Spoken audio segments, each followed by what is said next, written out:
Now, Count on 2, live and local in the Lowcountry. This is News 2 at 6. Severe flooding due to the lack of proper drainage systems in the Lowcountry. We're going to talk about a proposal to fix this long-standing problem. And a proposed child protection bill aims to increase the punishment for online predators. We will tell you how a local senator wants to crack down on offenders. Good evening, I'm Carolyn Murray. And I'm Brendan Clark. Officials at the Citadel are investigating a social media post they call disturbing. According to the school, the post includes racist statements that represent the opposite of the school's core values. News 2 Sophia Arizosa is live at the Citadel right now. And Sophia, you've had an opportunity to look at that post. Give us an idea of what officials are saying and also what the post says. Brendan, Carolyn, that social media post circulating the internet, many taken aback by the profane language seen in the post. Today, Citadel President Lieutenant General John Rosa saying he hopes they can learn from this incident. I want to go ahead and pull up the post. You can see it shows a Citadel student referencing an alleged bike theft using racial slurs. Earlier today, I sat down with the executive director of College of Charleston's Avery Research Department of African American Studies. She says this post is reflective of a new social media age. We are experiencing what I believe is a new nadir in race relations. It's no surprising that these young people are using social media to espouse these very hateful racial epitaphs that they've either heard from their parents, that they've learned just from the social climate that we're living in. The Citadel has released a statement. In it, they say their leadership team is investigating this incident and will take appropriate action. Reporting live tonight at the Citadel, Sophia Arizosa, Count on 2.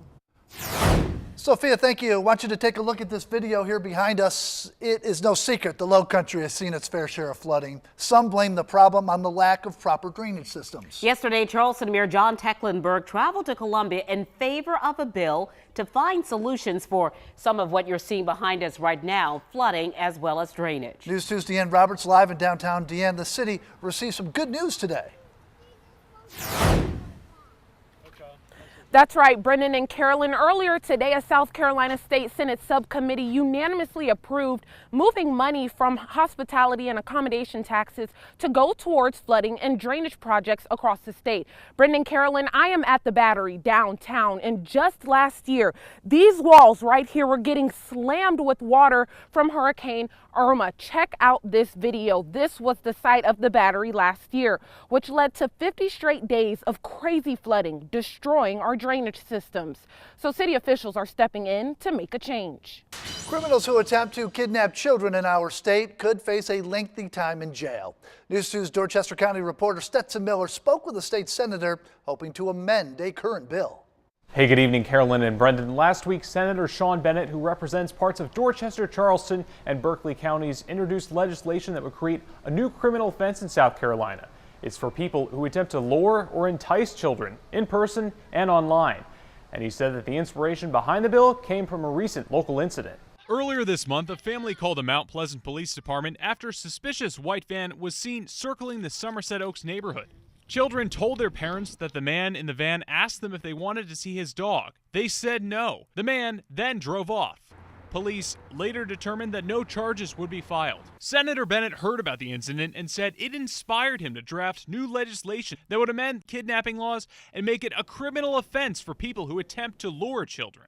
Attempted kidnapping technically is in common law, I guess. But this abduction of trying to entice children is something that's a little more specific. So what we're doing is actually putting in attempted kidnapping, codifying that in statute. Senator Bennett said the bill recently went to the Judiciary Committee and it's currently being examined in the Senate. In the Alert Center, Stetson Miller, Count on 2. The current state kidnapping law reads, whoever shall unlawfully seize, confine, inveigle, decoy, kidnap, abduct, or carry away any other person by any means whatsoever without authority of law is guilty of a felony and, upon conviction, must be imprisoned for a period not to exceed 30 years. The proposed amendment adds a clarification about attempting to commit the crimes being punishable up to 30 years as well. The State House has passed legislation on a bill for you to stop paying into that failed nuclear reactor project.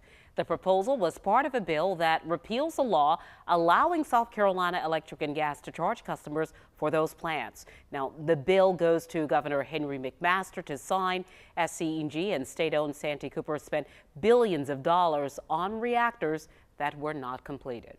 Following a recent study on fire safety services at fire stations, Berkeley County is now sending letters to certain departments asking for full information about their finances. News 2's Berkeley County reporter Raymond Owens has more. The certified letters went to fire departments in Berkeley County that did not provide all of the information needed to put together the fire report. We understood that there was some data that wasn't collected. That was a hot topic at the last county council meeting when the fire report was presented.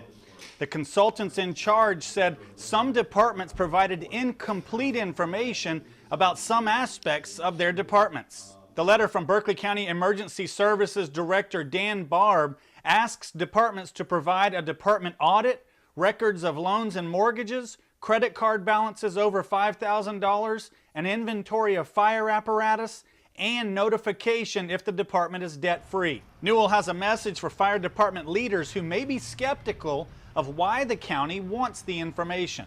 Relax. We're not here to take anybody over. We're here to make things better. You know, it's not what they fear. No. Fire departments will have until February the 8th to respond. In Moncks Corner, I'm Raymond Owens. Count on 2. As the search continues for the next fire chief for the city of Charleston, we are learning the new job comes with a strategic plan to current challenges.